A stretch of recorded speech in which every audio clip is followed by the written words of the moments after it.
L'improvisation vocale, c'est le plaisir d'inventer la musique que l'on chante au moment où on la chante.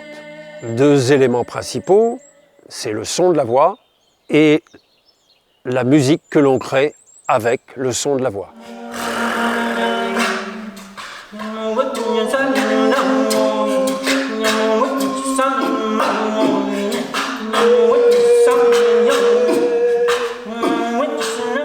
On utilise l'improvisation au service du son plus qu'on est au service du sens des mots.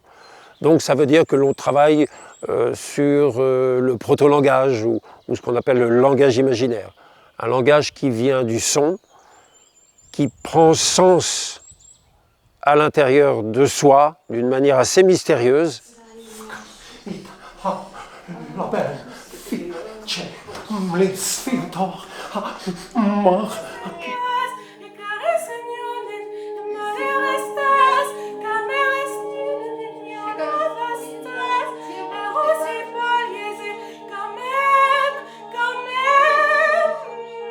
Ce sont des outils en fait qui nous permettent d'être de plus en plus libres, tant au niveau musical qu'au niveau du jeu, au niveau de l'intention, au niveau de l'expressivité.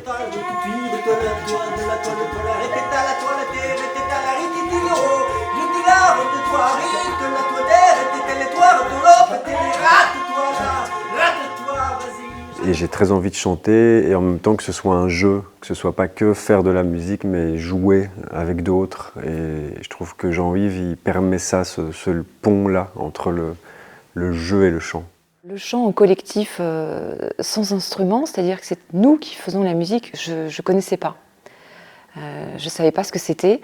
Donc chaque jour, j'ai découvert quelque chose. Surtout que je n'ai pas une formation de chanteuse, donc je suis comédienne.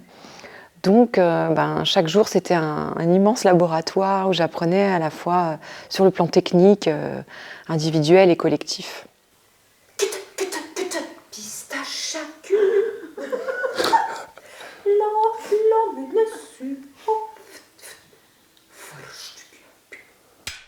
La, ho, sa, mi, ah.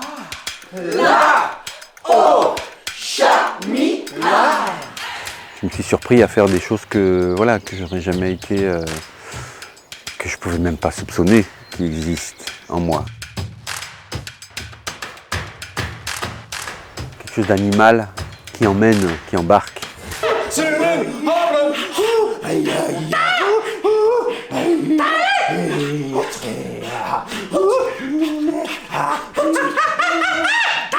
Le moment où vous êtes investi comme vous avez été investi là, tout prend sens.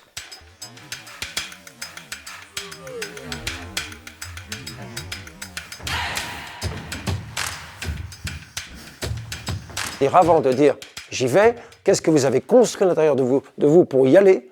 C'est essentiel, sinon ça ne marche pas. Ce n'est pas les formes qui comptent. C'est important les formes, mais ce n'est pas ça l'essentiel. C'est ce que vous avez construit avant, construit par votre méditation, par votre désir, par votre implication. À certains moments, ce n'est pas toujours, mais à certains moments dans le chant, on parle très proche de sa vie. On peut en tous les cas.